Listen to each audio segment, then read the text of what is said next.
অসমৰ দুৰ্ভাগ্য হৈছে যে দিলৱাৰে যি কয় তাকে এচাম মানুহে বিশ্বাস কৰে আৰু দিলৱাৰৰ দৰে মানুহৰ আমি বিৰোধী আৰু বিজেপিৰ জন্মই হৈছে দিলৱাৰৰ দৰে মানুহক খতম কৰাৰ কাৰণে এপেক্স বেংকটো অসমৰ এটা জাতীয় অনুষ্ঠান এই জাতীয় অনুষ্ঠানটো দিলৱাৰৰ ইচ্ছাৰাত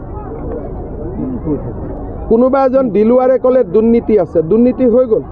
বেংকটো যে মৰি যোৱা বেংক এটা যে আজি উন্নত হ'ল এই বেংকটোত যে এটিএম আহিলে এই বেংকটোত যে আজি নতুন নতুন টেকনলজি আহিলে ষ্টেট বেংকৰ দৰে সেই কথাবিলাক দিলৱাৰেতো নাজানে অসমৰ দুৰ্ভাগ্য হৈছে যে দিলৱাৰে যি কয় তাকে এচাম মানুহে বিশ্বাস কৰে আৰু দিলৱাৰৰ দৰে মানুহৰ আমি বিৰোধী আৰু বিজেপিৰ জন্মই হৈছে দিলৱাৰৰ দৰে মানুহক খতম কৰাৰ কাৰণে গতিকে এইটো যাত্ৰাটো এইটো যুদ্ধটো চলিবই মোক বেয়া পাই ভাল পাই লাভ নাই দিলৱাৰ মহবুবুল এনেকুৱা ধৰণৰ যিমান মানুহ আছে সেইবিলাকক কোনো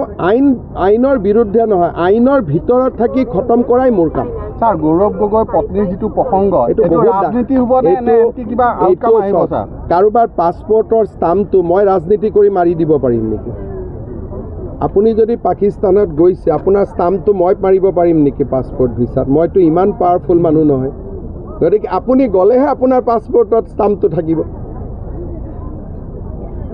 আজিলৈকে তেওঁলোকে কৈছে নেকি আমি যোৱা নাই বুলি সাহসটো কৰা নাই যোৱা নাই বুলি ক'বৰ কাৰণে এণ্টি নেশ্যনেল এক্টিভিটি ওলাব নেকি স্যাৰ কিবা এইটোতো পাকিস্তানত যোৱা মানে এণ্টি নেশ্যনেল পাকিস্তানত আমাৰ ক্ৰিকেট টিমকে যাব নিদিয়ে